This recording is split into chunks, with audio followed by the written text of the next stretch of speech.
Nomenclature of substituted benzene compound आ जाएगा। मैं आपको बताऊं इसका क्या मतलब है। हेडिंग डाली आपने, nomenclature of substituted benzene compound. सुनो बेटे, देखो मैं इसका मतलब बताता हूं।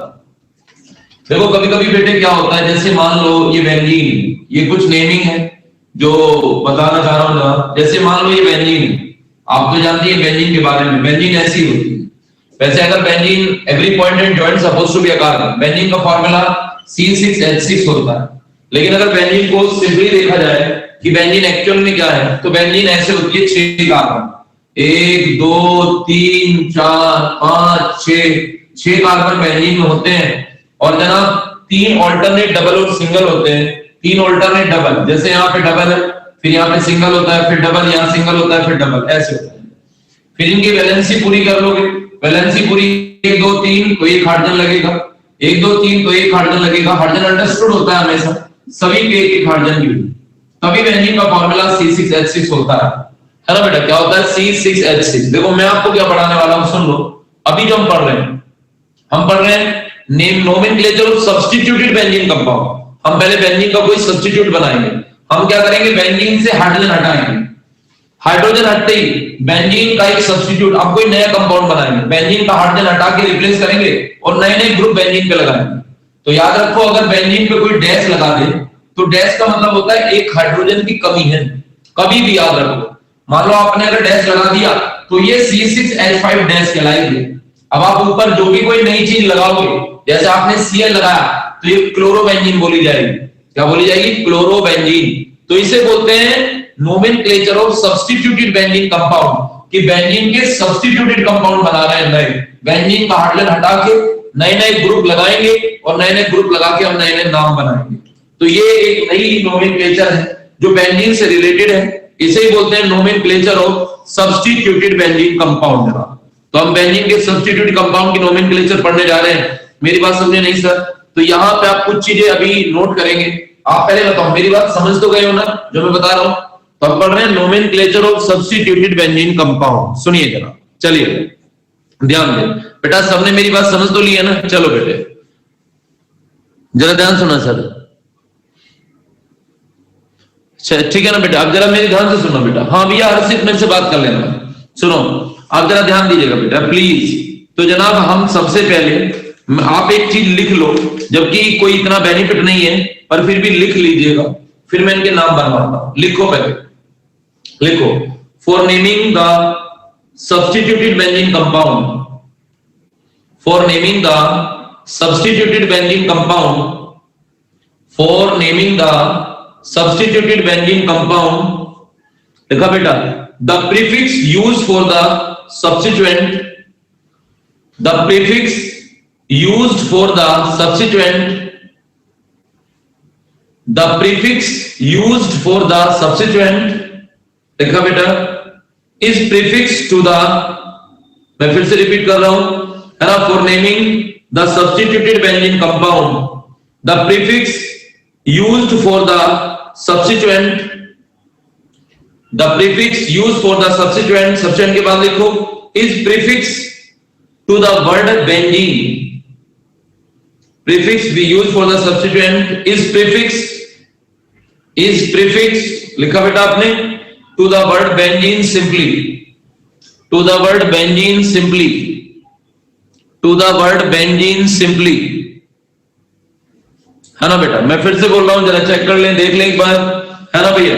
मैंने बोला for naming the substituted benzene compound, the prefix used for the substituent, the prefix used for the substituent, देखा बेटा, is prefix to the word benzene simply, to the word benzene simply. चलिए हो गया भैया, सबने कॉपी कर लिया? To the word benzene क्या बेटा? सिंपली। हो गया साहब, कॉपी कर लिया आप लोगों ने? Yes very good. अब सुनो बेटे, अब जरा ध्यान देना। जी साहब गुड आफ्टरनून। अब तुम्हें क्या करना है, इससे नए नए कंपाउंड जन्म ले रहे हैं। देखो याद रखिएगा, अब ये सब बेंजीन के डेरिवेटिव है। जैसे देखो यहाँ कुछ नए नाम भी है, मैं आपको बताऊंगा। जैसे ये देखिए डबल, सिंगल, डबल, आपने ये लिया। यहाँ पे देखो बेंजीन, आपने बेंजीन का एच हटा दिया, डैश लगा दिया और आपने लगा लिया Cl, तो इन्हें पढ़ते हैं क्लोरोबेंजीन। बस बाद में एक वर्ड लगता है क्लोरोबेंजीन, क्लोरोबेंजीन जनाब। जैसे आप कुछ भी लगा दे, जैसे मान लो आपने बीआर लगा दी, यहां पे देखते रहिए, ये बेंजीन रिंग आपने बीआर लगाया, तो इसे क्या बोलते हैं बच्चे? ब्रोमोबेंजीन। इन्हें बोलते हैं ब्रोमोबेंजीन। तो ये ब्रोमोबेंजीन होगा, है ना बेटे? ध्यान से सुनते रहेगा भैया। जैसे मान लो और भी कोई चीज है, जैसे मान लीजिएगा आपने यहाँ रिंग है और रिंग के ऊपर आपने CH3 लगा दिया, तो बताओ इसे क्या बोलोगे? CH3 लगा दो, CH3 मिथाइल, नीचे बेंजीन है तो सिंपल बोलोगे मिथाइल बेंजीन। तो जनाब ये आपका हो जाएगा बच्चे मिथाइल बेंजीन, मिथाइल बेंजीन। आप कुछ भी बना सकते हैं बेंजीन के नए नए कंपाउंड। आपने जनाब ये बेंजीन लिया, बेंजीन के ऊपर बच्चे आपने NO2 लगाया, तो बताओ इसे क्या बोलेंगे बेटे? बताओ देखते, इसे बोलेंगे नाइट्रोबेंजीन। Very good. तो जनाब इसका नाम आपके यहाँ हो जाएगा नाइट्रोबेंजीन। ये नाइट्रोबेंजीन हो जाएगा जनाब, नाइट्रोबेंजीन। और जनाब अगर नाइट्रोबेंजीन से पहले जरा देखते रहिएगा, मान लो अगर रिंग के ऊपर आपने OCH3 लगा दी, बच्चों अगर आपको याद होगा मैंने नाम करवाया था, मैंने कराया था OCH3। देखो आपको याद है जब CH3 में O ऑक्सीजन के इधर कार्बन कम होते थे तो हम उसे एल्कोक्सी पढ़ते थे। बताओ कौन बच्चा बताएगा इसे क्या बोलेंगे? CH3O को क्या बोलेंगे? कौन बच्चा बताएगा? जी बोलिए सर। CH3O को, very good Kunal Goyal, methoxy. शाबाश, स्तुति, सात्विक, बढ़िया बेटे। तो जनाब उन्नति, बढ़िया बेटे। तो ये नाम हो जाएगा मिथॉक्सी। आपको याद होगा एल्कोक्सी एल्केन, कम कार्बन वाले को एल्कोक्सी पढ़ते हैं, तो इसे पढ़ते थे मिथॉक्सी बेंजीन। तो यहाँ पे हो जाएगा जनाब हमारा मिथॉक्सी बेंजीन, मिथॉक्सी बेंजीन। ऐसे भैया देखते रहिएगा यहाँ पे, ये आपका मिथॉक्सी बेंजीन हो जाएगा।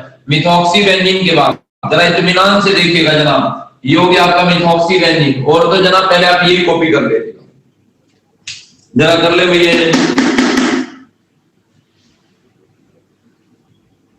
जल्दी से करिए साहब।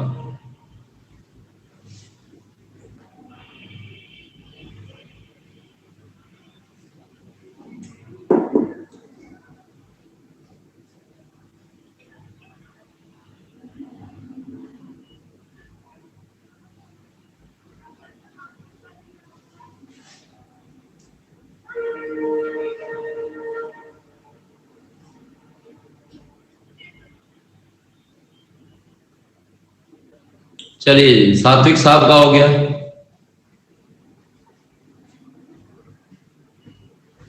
और हुआ किसी का साहब?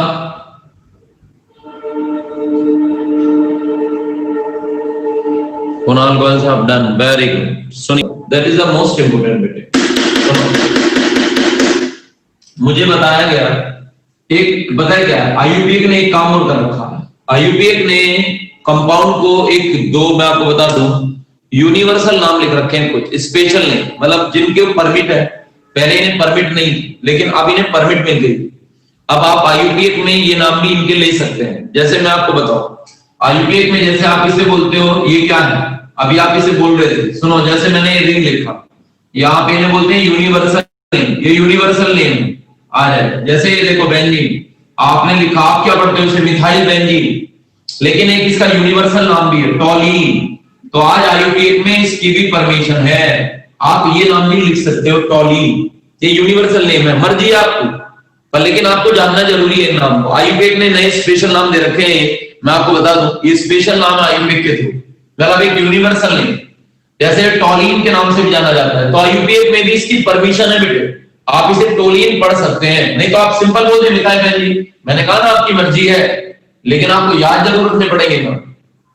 जैसे अभी आपने इसे टॉलीन, जैसे आप इसे क्या पढ़ रहे थे, अभी आप इसे पढ़ रहे थे इस वाले कंपाउंड को OCH3, आप क्या पढ़ रहे थे बताओ? आपने क्या पढ़ा इसे? Methoxy benzene. लेकिन IUPAC में इसका एक यूनिवर्सल नेम भी है, एनीसोल, इसको एनीसोल भी पढ़ते हैं। कुछ आपको याद रखने पड़ेंगे, यूनिवर्सल नेम है कुछ कंपाउंड, है ना बेटे। जैसे देखो आपके यहाँ 4-5 नेम है जो आपको याद रखने पड़ते हैं। जनाब अभी उतारना मत, मैं कुछ लिखवाऊंगा, अभी रुक जाइएगा अभी। जैसे जनाब रिंग के ऊपर वो है, इसे पढ़ते हैं फिनोल, फिनोल, ये आपको याद रखने पड़ेंगे। एक बात और जनाब, जैसे रिंग, ये आपकी रिंग है जनाब, अगर आप रिंग के ऊपर C+H लगा दो तो इसे बोलते हैं बेंजोइक एसिड, बेंजोइक एसिड पढ़ते हैं, ये यूनिवर्सल नेम है जनाब। जैसे जनाब आपने बेंजीन रिंग लिया और बेंजीन रिंग के ऊपर आप CHO लगा दो तो इन्हें पढ़ते हैं बेंजल्डिहाइड, बेंजल्डिहाइड। तो ये बेंजल्डिहाइड होगी। तो ये 5 यूनिवर्सल नेम है जो आपको याद रखने ही रखने हैं। एक और सॉरी 6 हैं आपके यहाँ, मैं 6 के 6 आपको लिखवा देता हूं। एक रिंग के ऊपर NH2 है ना, इसे बोलते हैं एनिलीन, एनिलीन है ना बेटा, इसे एनिलीन पढ़ते हैं। तो ये 6 यूनिवर्सल नेम जो आपको याद रखना है।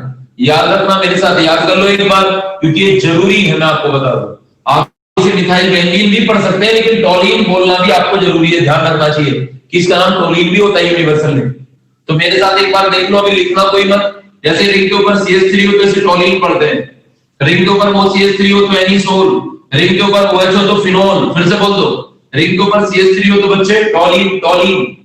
रिंग के ऊपर OCH3 हो तो एनिसोल, रिंग के ऊपर OH हो तो फिनोल, रिंग के ऊपर C डबल बॉन्ड OH हो तो बेंजोइक एसिड, और रिंग के ऊपर CH हो तो बेंजल्डिहाइड, और रिंग के ऊपर NH2 हो तो एनिलीन। फिर से देख लो, रिंग के ऊपर CH3 तो मेरे साथ बोलो टोलीन। फिर से बोलो, रिंग के ऊपर CH3 है तो टोलीन, रिंग के ऊपर OCH3 है तो एनिसोल, रिंग के ऊपर OH है तो बेटे फिनोल, रिंग के ऊपर C डबल बॉन्ड OH है तो बेंजोइक एसिड। ये आपको याद करने पड़ेंगे, छोटी क्लास में नहीं बैठे आप, ध्यान रखिएगा। और जनाब रिंग के ऊपर CH2 है तो बेंजल्डिहाइड, और रिंग के ऊपर NH2 है तो एनिलीन। पहले आप नोट करो एक चीज, लिखो मेरे साथ, many substituted benzene compound. Many point बना के लिखना नोट करके, many substituted benzene compound, many substituted benzene compound देखा बेटे, are universally known by their common name, are universally known by their common name. लिखो, are universally known by their common name. Many substituted benzene compound are universally known by their common name, are universally known by their common name। Copy करिए जनाब, copy करो बच्चे। That is the important name, बहुत काम की चीज है, ध्यान रखिएगा। ये बेटा बहुत काम की चीज है, मैं बार बार बोल रहा हूं आपको, ध्यान रखिएगा इन्हें।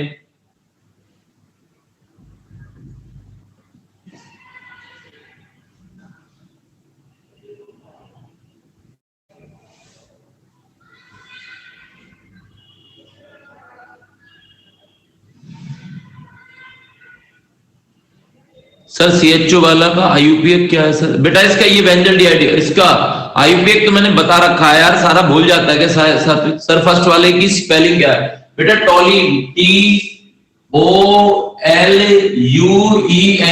सात्विक भूल गया तू, मैंने बताया था CHO को, अगर तेरे याद हो, मैंने इसका स्पेशल नेम बताया था कार्बल्डिहाइड, तो IUPAC बन जाएगी बेंजीन कार्बल्डिहाइड। भूल जाता है तो मुझे लगता है, बेंजीन कार्बल्डिहाइड।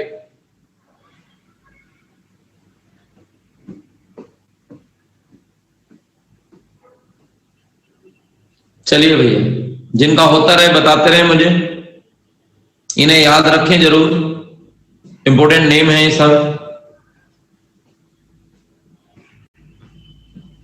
चलेगा,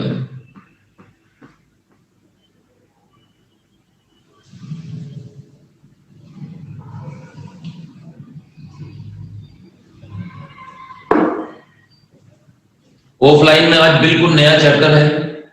जिन बच्चों को ऑफलाइन में आ रहे हैं वो ऑफलाइन में रहें, नया चैप्टर है ऑफलाइन में बिल्कुल, हाइड्रोकार्बन आज है ना। यहाँ तो अभी पहले जनरल ऑर्गेनिक होगी तब नया चैप्टर होगा, वहां पे नया चैप्टर है बिल्कुल। सुनिए जनाब, हो गया साहब? सुनिएगा जरा, ध्यान दीजिएगा, किसी को वेट तो नहीं करना है। अच्छा सात्विक वेट, ठीक है ठीक है, कर लो कर लो, जिन्हें वेट करना है वेट।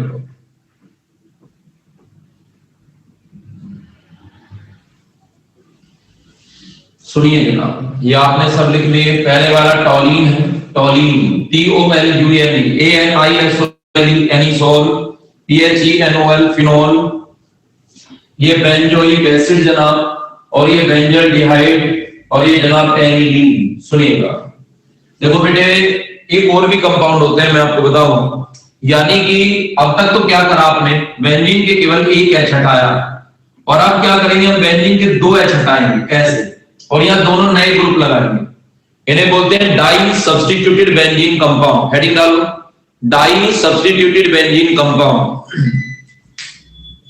हेडिंग डालिएगा जनाब, di substituted benzene compound. Di substituted benzene compound, benzene के 2 H हटा रहे हैं। सुनिएगा, जैसे पहले लिख लो, उसमें कुछ नहीं है वैसे, लिखित थ्योरी तो जब भी पेपर में आनी नहीं, पर फिर भी मैं आपको बताऊं, अगर बेंजीन के 2 हाइड्रोजन रिप्लेस करके वहां 2 ग्रुप लगा दिए जाएं या कोई एटम लगा दिया जाए, मोनोवैलेंट है ना, कुछ भी लगा दिया जाए, तो उसे बोलते हैं डाई सब्स्टिट्यूटेड बेंजीन डेरिवेटिव। ये बेंजीन के डाई सब्स्टिट्यूटेड डेरिवेटिव है। करना कुछ नहीं है, बेंजीन के 2 H हटाने हैं और बेंजीन के 2 H हटा के वहां पे कोई नई चीज लगानी है, यही बेंजीन का डेरिवेटिव कहलाया। मेरी बात सुनो, डाई सब्स्टिट्यूटेड। लिखना चाहे लिख ले, जरूरत जबकि कोई है नहीं ऐसी, पर फिर भी लिख दो, छोटा सा फिर हम नाम बनाएंगे। लिखो, if 2 atom of hydrogen of benzene, if 2 atom of hydrogen of benzene are replaced by, if 2 atom of hydrogen of benzene, if 2 atom of hydrogen of, लिखो, if the 2 atom of hydrogen of benzene are replaced by 2 monovalent atom, are replaced by 2 monovalent atom। Monovalent मतलब होता है जिसकी एक valency हो, mono मतलब एक, valent मतलब valency. Are replaced by 2 monovalent atom और ग्रुप ऑफ एटम, और ग्रुप ऑफ एटम। फिर से देख लेंगे, if 2 atom of hydrogen of benzene are replaced by 2 monovalent atom और ग्रुप ऑफ एटम, और group of atom, the resulting product is called die substituted benzene derivative. The resulting product is called die substituted benzene derivative. The resulting product is called die substituted benzene derivative. The resulting product is called die substituted benzene derivative. सुनिए भैया, आ जाए हो गया। मैं आपको सिखाता हूं, सुनिए। हमारे यहाँ पे 3 फॉर्म है बेटा, इसकी 3 फॉर्म। मैं आपको तीनों अलग अलग करके सिखा रहा हूं, और सब बच्चे बड़े इत्मीनान से सुनना, बहुत ध्यान से। देखो, पहली फॉर्म सुनो, ये बहुत जबरदस्त चीज है बेटे, बहुत ही जबरदस्त। मैं आपको पहले ही बता दूं, बहुत इंपोर्टेंट, बहुत ही जबरदस्त चीज आप पढ़ रहे हैं केमिस्ट्री में। सुनेगा बेटा, एक फॉर्म तो होती है 1-2 फॉर्म, इसे बोलते हैं बेटे 1-2 फॉर्म, या इसका एक नया नाम है ऑर्थो। ऑर्थो मैं आपको बताऊं, देखो कैसे, सुनना। हमारे यहाँ पे क्या होता है ऑर्गेनिक में, जैसे मान लो आपने अभी से लिखा, जैसे आपने ये लिखा, ये नाम आपको बनाना, डबल सिंगल डबल। देखो अभी बेंजीन पे कोई भी नहीं, अगर बेंजीन के ऊपर कोई भी आ जाएगा, जैसे यहाँ Cl आ गया, क्या आ गया Cl, तो ये क्या बोलेगा, क्लोरोबेंजीन बोलेगा कि नहीं? अबे क्लोरोबेंजीन बोलेगा कि नहीं? मैंने कहा हाँ सर। लेकिन अगर इसके रेस्पेक्ट में, अब अगर एक बार एक ऊपर आके बेंजीन के ऊपर कोई बैठ जाए और इसके रेस्पेक्ट में आप दूसरे पे Cl लगा दो, है ना बेटे, तो आप या तो नंबरिंग करोगे, भाई नंबरिंग करोगे तो 1 2, तो आप इसे बोलोगे 1 2 डाई क्लोरोबेंजीन, 1 2 डाई क्लोरो क्या बेटे, बेंजीन। लेकिन नहीं तो सर एक फैशन और है। एक फैशन क्या है, हमारे आजकल 1 2 पोजीशन को ऑर्थो बोलते हैं, ऑर्थो। तो ऑर्थो का मतलब ही 1 और 2 पे होता है, कि एक 1 पे एक 2 पे। तो हमारे यहाँ जनाब अब इसका नया एक वो भी है ट्रेंड कि आप इसे ऑर्थो बोल सकते हैं, ऑर्थो, या ऑर्थो खाली वो से दिखाते हैं, ऑर्थो डाई क्लोरोबेंजीन। तब आपको 1 2 बोलने की जरूरत नहीं है, ऑर्थो डाई क्लोरोबेंजीन। तो जनाब ऑर्थो का मतलब 1 2 होता है, मेरी बात समझे कि नहीं? और जनाब अब यहाँ पे एक होती है बेटे 1 3 पोजीशन, 1 3 फॉर्म। 1 3 फॉर्म क्या है मैं आपको बताऊं, 1 3 फॉर्म को बोलते हैं मेटा, ऐसे इसे बेटे मेटा बोलते हैं। जैसे मान लो आप नाम बना रहे हैं, और नाम बनाते जनाब यहाँ पे डबल सिंगल डबल, यहाँ Cl, एक Cl यहाँ आ गया, तो आप पहले नंबरिंग करोगे 1 2 3, तो नाम हो जाएगा 1 3 डाई क्लोरोबेंजीन, 1 3 डाई क्लोरोबेंजीन। या बेटा हमारे यहाँ 1 3 पोजीशन को आजकल मेटा बोलने का चलन भी है, तो आप इसे मेटा भी लिख सकते हैं। तो आप लिख सकते हैं मेटा, वैसे आप मेटा ही लिखा करें, मेटा डाई क्लोरोबेंजीन। तो जनाब ये मेटा डाई क्लोरोबेंजीन बन गई बेटे। और अगर जनाब एक पोजीशन होती है हमारे यहाँ 1 4 फॉर्म, 1,4 फॉर्म में क्या है मैं आपको बता दूं जनाब, यहाँ या इसे बोलते हैं केमिस्ट्री में पैरा, पैरा भी बोलते हैं जनाब। पैरा में क्या है, जैसे मान लो यहाँ पे Cl डबल सिंगल डबल, नीचे Cl नीचे भी आ गए, तो आप नंबरिंग कर दोगे 1 2 3 4, तो 1,4 डाई क्लोरोबेंजीन, 1,4 डाई क्लोरो क्या बेटे बेंजीन हो गया, ये हो गया 1,4 डाई क्लोरोबेंजीन। या इसे केमिस्ट्री में 1,4 को बोलते हैं para dichlorobenzene, para dichlorobenzene ऐसे भी लिख सकते हो आप, ये नहीं होगा। और आपको एक और चीज बताऊं, जैसे मान लो यहां पे Cl आ जाए तो अब भी क्लोरोबेंजीन है, कहीं भी क्लोरोबेंजीन आ जाए तो अब आप यहां लिखोगे ना इसकी 2 1 2, तो ये भी ऑर्थो है, ऑर्थो डाई क्लोरोबेंजीन। अगर आप यहां लिख दोगे इसकी तीसरी पोजीशन पे तो अब मेटा हो गई, अब अगर आप इधर लिख दोगे तो पैरा हो गई। जरूर थोड़ी है कि यही लिखो, आप है ना कहीं भी है, जैसे आप यहाँ है आपने यहाँ लिख दी ऑर्थो है ना, कहीं भी आप जहां भी लिखना चाहेंगे आप यहाँ लिख दोगे, देखो और यहाँ पे इसकी पोजीशन देख लो 1 2 3, तो ये मेटा हो गई। आप यहाँ लिख दोगे तब ये पैरा हो गई, कहीं से भी आप देख सकते हो। जरूरी नहीं है कि जैसे कंडीशन लग रही है कहीं भी 1 2 आए, कहीं 1 3 आए, कहीं 1 4 आए तो इन्हें पैरा नहीं चलता। दैट्स द मोस्ट इंपोर्टेंट जो चीज आपने पढ़ी है बेटे, बहुत इंपॉर्टेंट है, एक बार इसे कॉपी करो। पहले समझ में तो आ गया नहीं जी सर, समझ में आया नहीं सबको, यस या नो? चलिए करें साहब,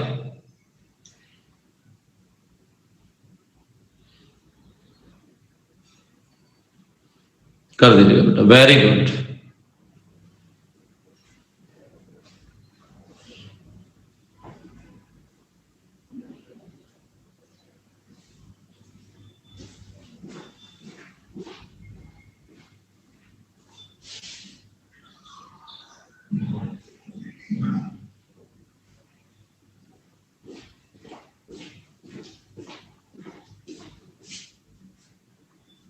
सुनो भाई, मैंने कुछ नहीं बताया आयुष शर्मा, अगर 1 2 पे आ गए, जैसे 1 2 पे आ गए तो इसे सिंपल तो क्या बोलता, 1 2 डाइक्लोरोबेंजीन, 1 2 का एक दूसरा नाम हो रहा है ऑर्थो, तो आजकल ऑर्थो लिख देते हैं 1 2 को, जाते एक साथ बोलना हो तो 1 2 को। और जनाब 1 3 पे आ गया, जैसे 1 और 3 पे दो डाइसब्स्टिट्यूट कंपाउंड है, जैसे 1 3 डाइक्लोरोबेंजीन आजकल मेटा लिख देते हैं, मेटा 1 3 को बोलते हैं। या 1 4 है, 1 4 को पैरा बोलते हैं, तो पैरा डाइक्लोरोबेंजीन आप लिख सकते हैं। तो बेटा ये तो इसकी शॉर्ट फॉर्म होगा एक टाइप से आयुष शर्मा, समझ आयुष शर्मा? चलिएगा साहब, सुनो बेटे,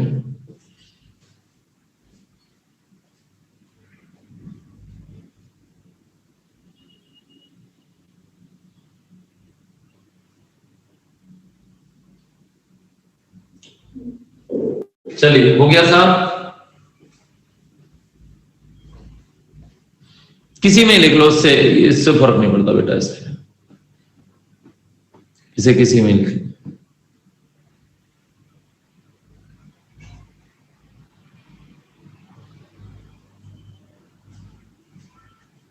हो गया भैया, चलिएगा सर।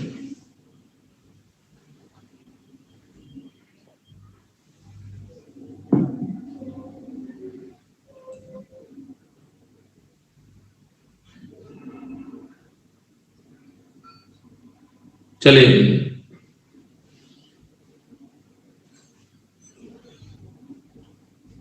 रफ कर दो, सुनो बेटे, अब यहां से बहुत ध्यान से सुनना है, मैं आपको बता दूं। देखो अब जो चलेगी वो एक ऐसी केमिस्ट्री है, मैंने नोट्स आपको भेज दिए हैं, आज आप कॉपी करा लेना, इसलिए आज मैं इसे कम पढ़ाऊंगा। ये बहुत जबरदस्त केमिस्ट्री है, मैं आपको बता दूं, जो आप पढ़ने वाले हैं इस समय, journal organic chemistry, that is the most important. मैं आपको बता दूं, जीओसी इसे बोलते हैं, जर्नल ऑर्गेनिक केमिस्ट्री। और एक चीज और बता दूं साहब, अगर आपने गलती से भी इसे सीख लिया, ये पोर्शन टिपिकल भी मानिए आप, अगर आप गलती से आप इसे सीख गए ना, सुनाते ना, तो आप केमिस्ट्री में ऐसी कोई रिएक्शन नहीं बनी, ऐसा कोई चीज नहीं बनी जो आपको ना आती हो। मैं आपको बता दूं, ये ऐसी केमिस्ट्री, मतलब मैं आपको बताऊं, कोई भी केमिस्ट्री में कोई भी रिएक्शन हो, उसको ऐसे ओपन करके दिखा सकती है, खोल के। दुनिया में कोई एसिड हो, दुनिया में कोई बेस हो, अब तक जो आपने रटा कि एसिड वीक होता है, स्ट्रॉन्ग होता है, तो ये नहीं बताएगी एसिड वीक होता है, स्ट्रॉन्ग होता है, ये बताएगी एसिड वीक क्यों है, इसके वीक होने का कारण क्या है? मतलब मैं आपको बताता हूँ, जनरल ऑर्गेनिक एक ऐसी चीज है, अगर आपके घर में कोई 12वीं में भी हो तो आप उससे पूछ सकते हैं कि 12वीं की ऑर्गेनिक की एक रिएक्शन भी आप बिना जनरल ऑर्गेनिक के नहीं कर सकते। General organic the most important chemistry. तो ये मेरा मानना है कि आप जब तक भी ये चले रेगुलर ही रहे, और बहुत जबरदस्त चीज है, 6 दिन चले, 7 दिन चले, 8 दिन चले, 9 दिन चले, लेकिन मुझे लगता है that the most important class आपके लिए बहुत जबरदस्त क्लास रहेगी। आज मैं कम पढ़ाऊंगा क्योंकि आपके पास नोट्स नहीं रहेंगे, और मैं आपको बता दूं क्योंकि ये 12वीं से टच रखती है, तो आपके नोट्स में कुछ चीजें ऐसी भी होंगी जो केवल आपको देखनी होंगी, आपको याद नहीं करनी होंगी, क्योंकि 12वीं का भी कुछ चीज हमें मजबूरी में डालनी पड़ती है, क्योंकि हम इसे समझा नहीं सकते बिना उसके। तो आपको क्या करेंगे, जो भी 12वीं की चीजें होंगी जो इस नोट्स में डली, हम उस पे आप उसे पढ़ना, सिर्फ याद नहीं करना, हम उस पे पहले ही कट लगवा देंगे ऐसा।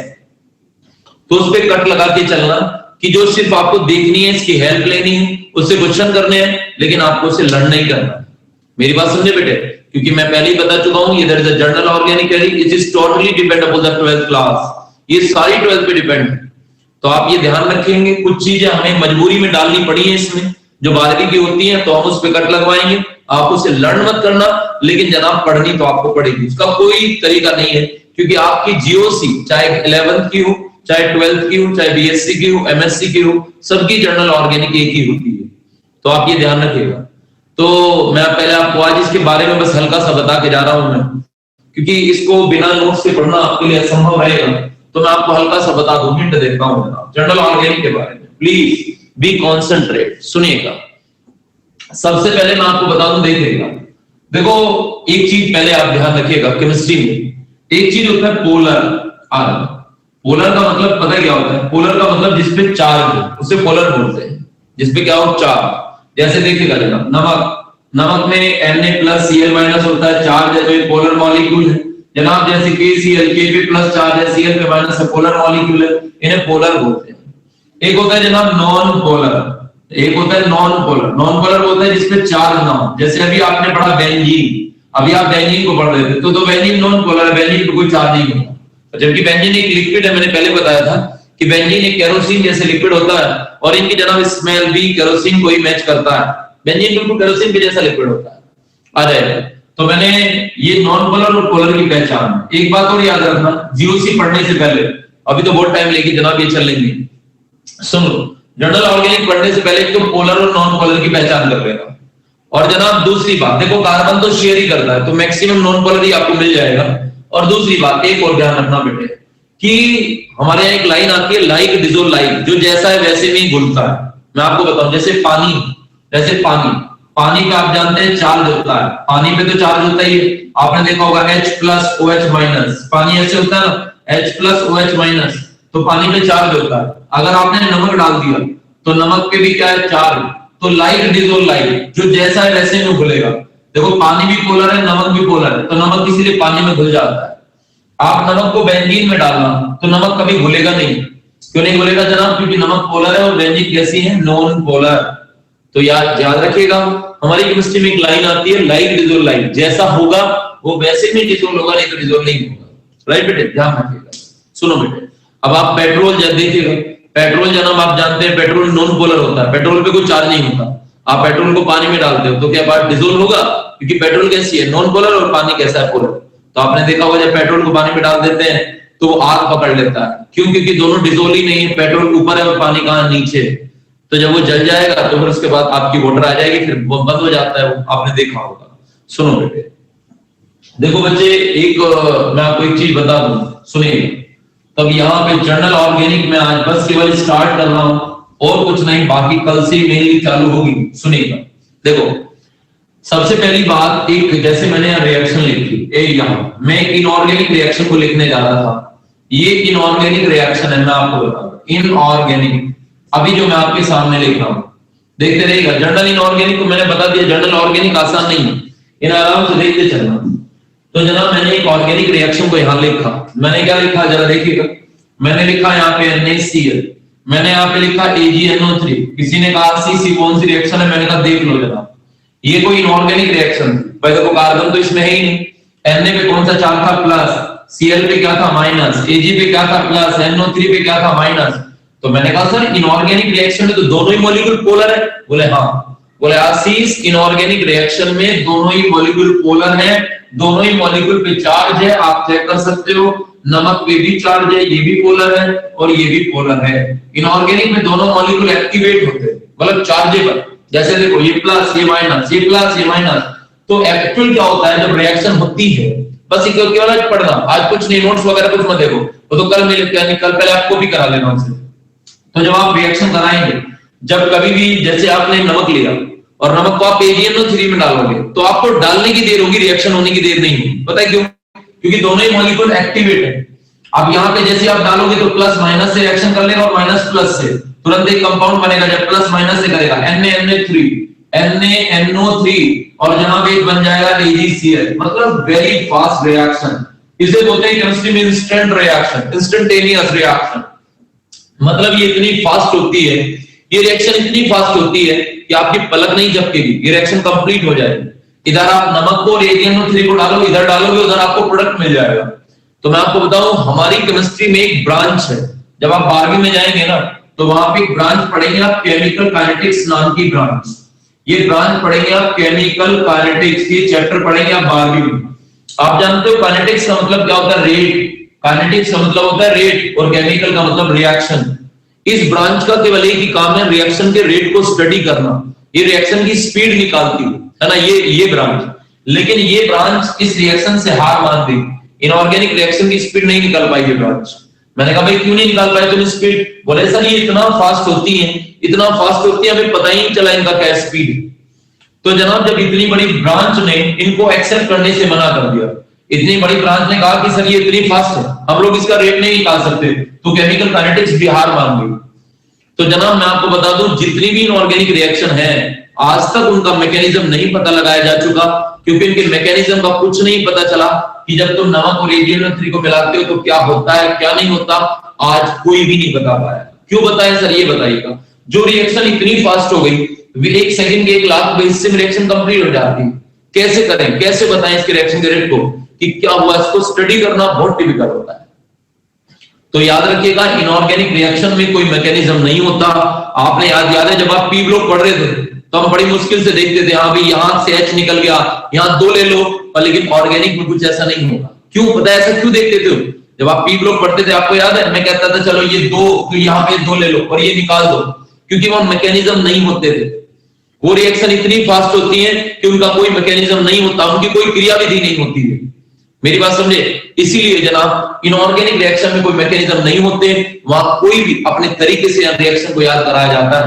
तो मैं अपने तरीके से, आपको याद है, रिएक्शन को याद कराता था, समझाता था। मैंने अपने तरीकों से मैंने यूज करके आपको रिएक्शन को समझाया। लेकिन जनाब आज हम इनऑर्गेनिक केमिस्ट्री नहीं पढ़ रहे। इनऑर्गेनिक केमिस्ट्री में मैंने आपको दिखा दिया है, दोनों मॉलिक्यूल पोलर होते हैं, मॉलिक्यूल इतनी फास्ट रिएक्शन करते हैं कि पलक झपकते रिएक्शन पूरी हो जाती है। तो केमिकल काइनेटिक्स ने भी इनके रेट को निकालने से मना कर दिया। केमिकल काइनेटिक्स बोली साहब हम इनके रेट को नहीं निकाल सकते, याद रखिएगा।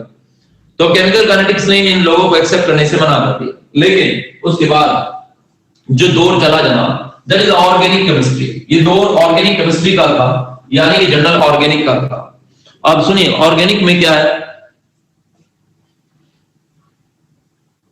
हाँ जी सर, ऑयल भी होता है जनाब, नॉन पोलर। अब सुनना बड़े ध्यान से मेरी बात को प्लीज, अब भी कॉन्सेंट्रेट प्लीज सुनिएगा। तो मैंने उन्हें बताया, मैंने कहा सर ऑर्गेनिक में आपने एक रिएक्शन सुनी होगी 10th में, अगर आपने सुना हो। 10वीं में हम मीथेन की रिएक्शन क्लोरीन से कराते थे, मीथेन। आप तो जानते हैं मीथेन, अब तो आपने एक पढ़ ली। तो 10वीं में हमारे टीचर क्या कहते थे, H को रिप्लेस करके Cl लगाते थे। वो क्या करते थे, अगर आपको याद हो, यहाँ से H निकालते थे, है ना, और यहाँ पे H के बदले एक Cl लाया करते थे। तो यहाँ पे जब H निकलता था तो बनता था CH3 और उसके बदले एक Cl आ जाता था। अब यहाँ पे जब एक ही तो Cl आया तो एक Cl बच जाता था, फिर एक H आ जाता था तो HCl बनता था। सबको क्या 10वीं की रिएक्शन याद है? 10th की ये रिएक्शन सभी बच्चों को याद है क्या? आपने ये रिएक्शन की थी 10th में, अगर आपको याद हो तो वेरी गुड, सुनिएगा। लेकिन जनाब आप भले 10th में क्या पढ़ते थे मुझे नहीं मालूम, लेकिन आज इसका मैकेनिज्म है, मैं आपको बताऊं कैसे। हमारे यहाँ पे क्या होता है, देखो मैं आपको इसी रिएक्शन को स्टडी करना सिखाता हूं, सुनिएगा। बात सुनना, आज केवल सिर्फ हम बता रहे हैं। जैसे जनाब देखिएगा, यहाँ पे C, यहाँ पे कार्बन, यहाँ पे H, यहाँ पे H, यहाँ पे H और यहाँ पे H। बोले ये कौन है? मैंने कहा साहब ये मीथेन होता है। हमारे यहाँ पे वैसे मैं सच्चाई आपको बताऊं, जब जर्नल ऑर्गेनिक के अकॉर्डिंग ऐसे कंपाउंड जिनमें कार्बन होता है, ऐसे कंपाउंड जिनमें क्या होता है कार्बन, उसे बोलते हैं सबस्ट्रेट। उनका एक नया नाम है आजकल, उन्हें सबस्ट्रेट पढ़ते हैं। सबस्ट्रेट मतलब ऐसा कंपाउंड जिसके अंदर कार्बन हो। तो जनाब जर्नल ऑर्गेनिक में कार्बन वाले कंपाउंड को सबस्ट्रेट पढ़ा जाता है। मैंने कहा पर लेकिन जनाब इसमें तो कोई चार्ज ही नहीं। बोले हाँ सी, इसमें कोई चार्ज नहीं, ना तो इसमें प्लस है ना इसमें माइनस है। तो जनाब जो हमारा सबस्ट्रेट है वो नॉन पोलर है, हमारे सबस्ट्रेट पे कोई चार्ज नहीं था। और जनाब मैंने क्या किया, जरा ध्यान से, मैंने इसकी रिएक्शन Cl2 से करा दी, क्लोरीन से। अभी आप जो कर रहे थे, हमारे यहाँ पे ऑर्गेनिक में क्या होता है, जिन मॉलिक्यूल के पास कार्बन नहीं होता उन्हें हमारे यहाँ बोलते हैं अटैकिंग रिएजेंट। उन्हें हमारे यहाँ बच्चे बोलते हैं अटैकिंग रिएजेंट। तो ये अटैकिंग रिएजेंट है। अब आप तो जानते हैं ना, ये कोवेलेंट बॉन्ड है, कोवेलेंट बॉन्ड, क्योंकि ऑर्गेनिक कंपाउंड कौन से बॉन्ड बनाता है, कोवेलेंट। इन्होंने शेयर कर रखा, शेयर सबने। तो जनाब इसमें कोई चार्ज नहीं है। सबस्ट्रेट मतलब ऑर्गेनिक कंपाउंड में जो भी कार्बन वाला कंपाउंड होता है उसे सबस्ट्रेट बोलते हैं। इस सबस्ट्रेट के ऊपर कोई चार्ज नहीं था, ये सबस्ट्रेट सिंपल एक नॉन पोलर कंपाउंड था। हमने जनाब इसकी रिएक्शन क्लोरीन से करा दी। मैंने कहा सर इसमें तो कार्बन नहीं। बोले आरसीसी से अटैकिंग रिएजेंट बोलते हैं, इनमें कार्बन नहीं होता। मैंने कहा सर ये करते क्या है, अब ये बताओ। यहाँ पे ना प्लस है ना माइनस है, तो रिएक्शन होना इम्पॉसिबल है। तो सुना है रिएक्शन होने के लिए, मैंने कहा सर रिएक्शन तो होती है, फिर रिएक्शन होती कैसे है, क्योंकि ये आदमी तो बैठा है चुपचाप, है ना। आप एक बार देखिएगा, दूसरा आदमी तो मूवमेंट कर ही नहीं रहा, एक बंदा तो मूवमेंट ही करना बंद कर दिया इसने। मैंने कहा सर ये तो मूवमेंट ही नहीं कर रहा, ये तो नॉन पोलर है। तो जनाब आप सुना है कि अटैकिंग रिएजेंट, सुनिएगा ये पूरी कहानी पढ़ेंगे आप। जर्नल ऑर्गेनिक में क्या पढ़ने वाले हैं, क्या नहीं पढ़ने वाले हैं, ये चीज मैं आपको बता रहा हूं आज। बस आज सिर्फ आप यही सुन के जाइएगा। तो मैंने कहा भाई होगा क्या, बोले होगा कुछ नहीं सर। सुना है कि अटैकिंग रिएजेंट सबसे पहले सबस्ट्रेट पे अटैक करते हैं रिएक्शन करने के लिए। क्या करते हैं, अटैक। तो बात सबसे पहली बात ये आती है, अब आपको दो तीन चीजें, बहुत सारी चीजें पढ़नी पड़ेंगी, वो तो आपको बता देंगे कि अटैकिंग रिएजेंट सबसे पहले इस पर अटैक करेंगे। अब जनाब केमिस्ट्री में अगर कोई किसी पर अटैक करता है, देखो अगर यहाँ कोई चोरी करता है तो यहाँ तो देखो इंडिया में या कहीं भी हमारे यहाँ पे रियल लाइफ में कोई चोरी करे तो सब लोग चोरी करने का एक ही मकसद है, उस पे पैसों की कमी है। लेकिन जनाब केमिस्ट्री में क्या है कि अगर कोई किसी पर अटैक करता है तो अटैक करने का मतलब केमिस्ट्री में सिर्फ एक ही है, इलेक्ट्रॉनों की तलाश। या तो आप पे इलेक्ट्रॉन कम है या आप पे इलेक्ट्रॉन ज्यादा है। अगर आप पे कम है तो आपने ज्यादा वाले पे अटैक किया होगा, अगर आप पे ज्यादा है तो आपने कम पे अटैक किया। लेकिन हमें कैसे पता चले किस पे कमी है किस पे ज्यादा है? तो सबसे पहले हमें केमिस्ट्री में पढ़ना पड़ेगा what is the attacking reagent. मैं आपको बता रहा हूं पढ़ेंगे क्या क्या कि what is the attacking reagent. Attacking reagent कौन है, क्या है अटैकिंग रिएजेंट, है ना। वे अटैक क्यों करते हैं, क्या उन पे इलेक्ट्रॉन की कमी होती है, क्या उन पे इलेक्ट्रॉन ज्यादा होते हैं। सबसे पहले हमें ये चीज जाननी होगी। फिर हमें दूसरी चीज ये भी जाननी होगी what is the substrate. Substrate कौन है, कौन होते हैं सबस्ट्रेट, इन पर अटैक क्यों हुआ। क्योंकि अगर अटैक हुआ है, अगर आपके घर चोरी हुई है तो या तो आपके पैसे बहुत ज्यादा है, कुछ भी है, कोई ना कोई कारण रहा होगा। तो मैंने कहा साहब ये दोनों ही चीजें सबसे पहले आपको पढ़नी होंगी। यानी कि जनरल ऑर्गेनिक में सबसे पहले आपको ये पढ़ना होगा what is the attacking reagent. सबसे बड़ी चीज यही होगी जनरल ऑर्गेनिक में कि अटैकिंग रिएजेंट कौन है, व्हाई भाई मतलब ये लोग अटैक क्यों करते हैं, क्या इनपे इलेक्ट्रॉन की कमी है, क्या इलेक्ट्रॉन ज्यादा है, ये पहले आपको जानने होंगे। फिर आपको ये जानना होगा व्हाट इज द सबस्ट्रेट, कि सबस्ट्रेट कौन होते हैं, है ना बेटे। और जनाब इन पे क्यों अटैक किया जाता है, इन पे भी क्या इलेक्ट्रॉन की कमी या ज्यादा है, ये आपको जानना होगा, है ना। सुना ये स्टेप बहुत स्लो होता है क्योंकि जनाब इस स्टेप में अटैक वगैरह होता रहता है। उसके बाद सुना है कि अटैकिंग रिएजेंट जबरदस्ती कार्बन वाले कंपाउंड पे अटैक कर देते हैं। यहाँ पे देखो जब अटैक होता है तो कंडीशन ये आ जाती है, यहाँ पे क्या होता है, यहाँ पे जबरदस्ती इस बॉन्ड पे इफेक्ट डाल देता है क्लोरीन और जबरदस्ती इसके अंदर घुस जाता है। अगर जबरदस्ती घुसेगा तो जनाब देखेगा, बताओ ऐसे में कार्बन की वैलेंसी कितनी हो गई, 1 2 3 4 5, क्या कार्बन 5 वैलेंसी लेके रह पाएगा, बोले नहीं। ऐसी स्टेट जब कार्बन पे जबरदस्ती अटैक हो जाता है तो जनाब ऐसी स्टेट को केमिस्ट्री में बोलते हैं ट्रांजिशन स्टेट। तो जनाब ये ट्रांजिशन स्टेट बनती है या इन्हें इंटरमीडिएट भी बोलते हैं। यहाँ पे क्या बोलते हैं, इंटरमीडिएट। अब ये इंटरमीडिएट बनते हैं या इसे ट्रांजिशन स्टेट बोलते हैं, इंटरमीडिएट जबरदस्ती।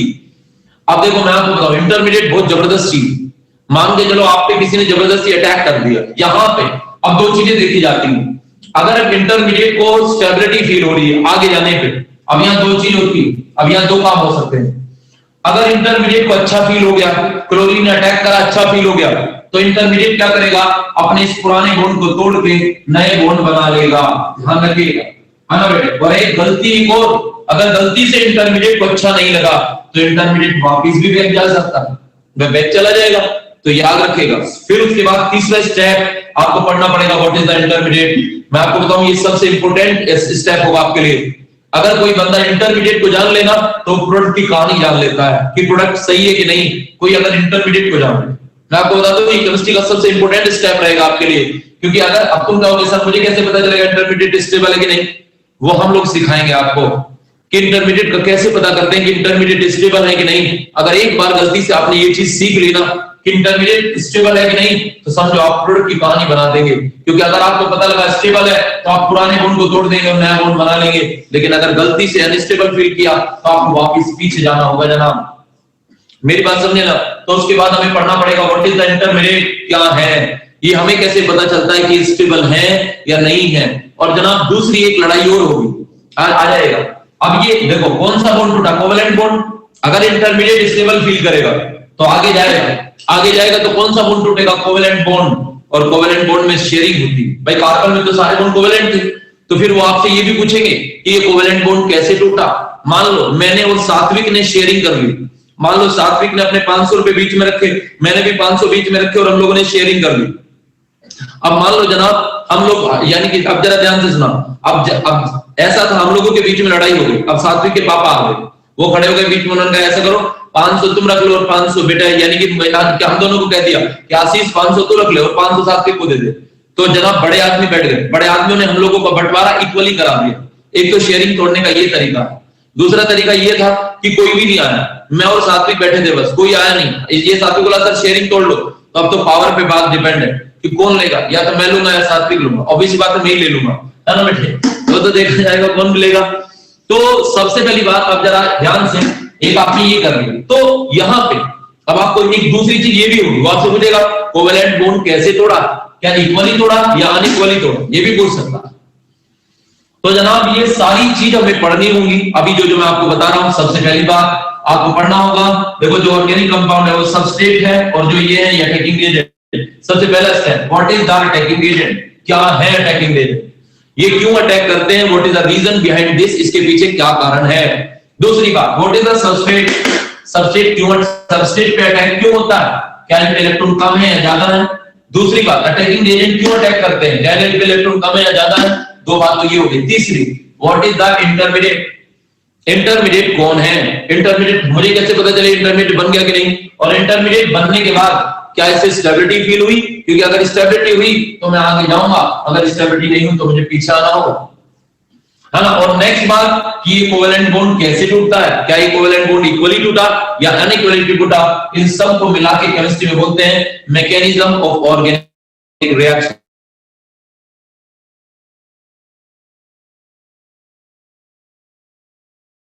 सुनिए बेटे, तो इसके थ्रू हम क्या करेंगे, बोलो, मैकेनिज्म को स्टडी करेंगे। तो जनाब ध्यान रखिएगा, कल हम सब ये चीजें पढ़ने वाले हैं, ध्यान रखिएगा। हम एक एक चीज पढ़ेंगे।